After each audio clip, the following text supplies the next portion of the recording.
예, 후보자님한테 지명 축하드립니다. 고맙습니다, 의원님. 그 한지아 의원님이 한번 질의했는데 그에 대해서 한번 간단하게 한번 소회 답변 한번 해주세요.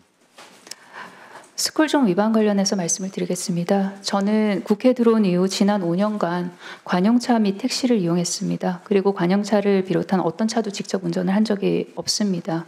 관련해서 과태료 납부 관련해서 말씀을 주셨는데 아마 여기 계신 위원님들도 다 비슷하지 않을까 생각을 합니다. 관용차 관련해서는 의원실이 실무적으로 관리를 하고 있습니다. 청문 준비를 하면서 과태료가 미납되었다는 것을 알게 되었고 바로 납부를 하였습니다. 앞으로 관리에 소홀함이 없도록 더 신경 쓰겠다는 말씀을 드립니다. 그리고 아까 주셨던 말씀 중에서 46, 27이라는 그런 숫자 관련해서 말씀을 주셨습니다. 여기 관련해서는 우리 존경하는 서영교 위원님께서 앞서 말씀을 주셨기 때문에 그 말씀으로 가름하도록 하겠습니다. 다만 저희 의원실에서 그 사직을 했던 27명 중에서도 시의원 출마를 위해서 사직을 했던 그런 경우도 있고요. 그리고 거기에는 육아휴직을 했을 경우에 대체 인력이 들어왔을 때 또 퇴직을 하는 그런 것도 카운트가 됩니다. 또한 다른 의원실로 지금 존경하는 최현일 위원님 의원실에도 저희 직원이었던 친구가 근무하고 있는 걸로 알고 있는데요. 그렇게 다른 곳으로 이직을 하는 경우도 한 곳도 많다는 사실을 말씀을 드립니다. 예, 그 후보자가 갖는 강점은 뭐라고 생각하십니까? 딱 하나 정도 얘기한다면? 최선을 다해서 들으려고 하고 그리고 좋은 질문을 하려고 고민을 많이 한다고 나름은 생각을 합니다.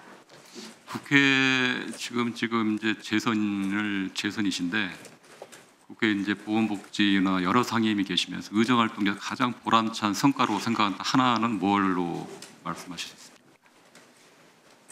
저 나름 최선을 다했습니다만 직접적으로 아이들 삶에 영향을 미칠 수 있는 입법을 하면서 입법권이 참 무섭기도 하고 보람차기도 함을 느꼈었습니다.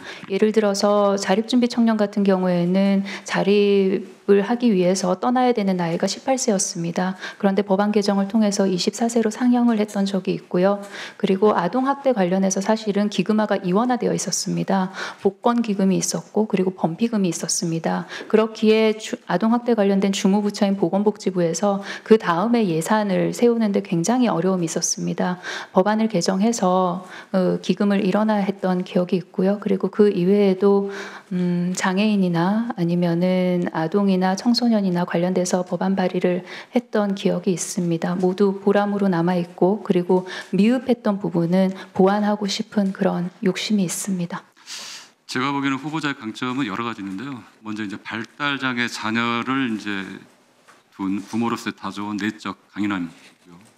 또 하나가 일머리를 아는, 어떻게 보면 이재명 정부의 가장 강점이 일 잘하는 정부입니다. 일머리를 아는 정책 추진자를 생각합니다. 지금 아까 이제 후보께서 이제 자녀 얘기를 했는데 그 얘기를 듣고 상당히 안타까웠습니다. 딸에 대해서 세상의 모든 가능성과 희망을 품은 존재라고도 이렇게 했고 후보자의 시작이자 전무이자 끝이라고 했습니다.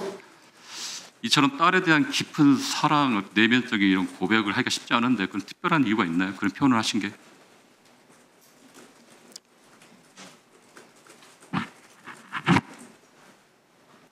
네, 일단 예 그렇게 그러고요. 저희 지역에도 보면 이제 발달 장애를 포함해서 장애인 분들이 많이 있는데요. 또 그분들의 부모님을 만나볼 기회가 많습니다. 그분들 같은 경우는 태어나는 그 순간부터 양육의 모든 과정에서 그리고 사회, 국가, 권력, 편견과 싸우고요. 심지어 자기 자신과도 싸우게 됩니다. 그래서 이제 그분들 만나면 저는 강인한 투사의 면모를 느낍니다.